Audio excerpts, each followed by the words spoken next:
Hey, welcome to the closet in our office, otherwise known as our voice tracking booth. In this video, as you saw in the last one, we got the acoustic foam. We unboxed that in the last video. Give you a little tour of the studio. Go back and check that out. But now we're going to be installing that acoustic foam up on the wall back here. We've got our bass straps already in place. We were able to just slide those up on top of the shelf that already existed in the closet. Very nice and neat.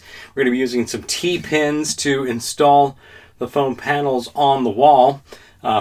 Very easy, very cheap. You can get those in bulk on Amazon for $5 or $6 for 200 of them. We'll put a link down in the description below. Curious to see how the audio quality in the room might change once the acoustic panels are up. Let's get to it.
All right, so there you have it, 48 panels up on the wall, 2 bass straps in here. I don't know if you can hear much of a difference. Now, we're not talking towards the wall because you can see the wall behind me. So let's go ahead and switch this around and see what things sound like then.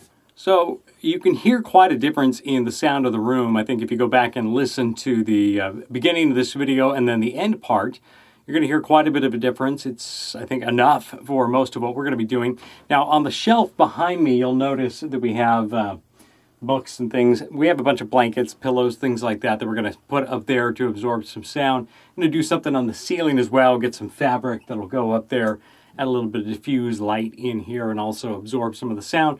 And on the door, which is also a hard surface, got a couple ideas for that. So some other things that we're going to be doing, but this is 48 2-inch thick wedge acoustic foam panels up on the wall, 2 bass straps in the corner.